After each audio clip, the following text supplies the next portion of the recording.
Attorney Jonathan Elson, reminding you that if you've been injured in an auto accident, it's important to have somebody on your side. When you need a lawyer, then you need Nelson. You know, we're almost done. We're processing right now about the remaining 800 mail ballots. And then we should be pretty much done this afternoon. We'll get those counted, get those results out to the state.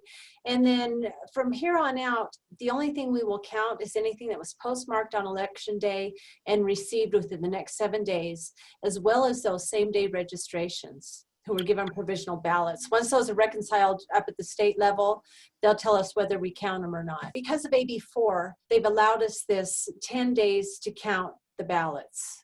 And most signature cures and everything else are due on November 12th. So most canvassing, I think, throughout the entire state will be on November 16th, which is a Monday. You know, the machines are just really automatic. You know, anybody who votes in person, when we get back to the office after election night, those are immediately run into the system and tallied and counted. So those are just quick. It's these mail-in ballots because, as you know, this was also an all mail-in plus in-person election. So the delay on everything is the mail ballots. When you send out 34,000 mail ballots, we received over 13,000 back, almost 14,000. And there's definitely a process, you know, to counting those. You have to attach them to the voter record. You have to verify the signature. You know, you have to tear off the little tab that goes on the outside of the envelope. And so it's very time consuming. And then we have an absent central counting board, or you can call it a mail central counting board. But that group, they actually reconcile the voter list of ballots received to the actual ballots on hand. They open them up, they spread them out, and then we get them scanned and tallied. So the process is just a lot longer. And in a normal election, we only have maybe 4,000 or 5,000 of those that are absentees or mail-in precincts. So the process is much quicker. We have counted already over 13,000 mail ballots. We have about 800 left this afternoon that we will have done. We should have those scanned and those results out to the state. Anything else that comes in is just going to be a trickle, you know, postmarked on November 3rd. Those are the only ones we can count. They have 7 days to be received in our office. And then, you know, like we've got, I think, 2 today. So it's just going to be minimal from here on out.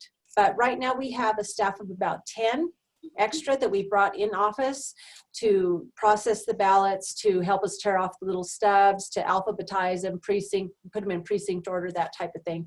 And as far as accuracy too, they actually watch the scanning and the count and the whole bit. So what everybody's looking at is the Secretary of State's voter information website.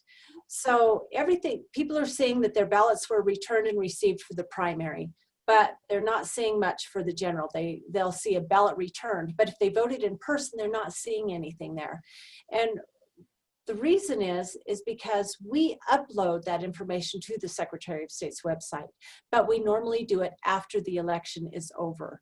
So people are kind of in panic mode. You know, they think their vote's not counted because they're not seeing it on that vote history. But if you voted in person, your vote has been counted and done and over with. Those are done immediately election night, but it's just that history is not uploaded to the Secretary of State's website. But if any voter called us, we'd look up the record and say, oh yes, you voted early, and you voted early on this day. So we have that information.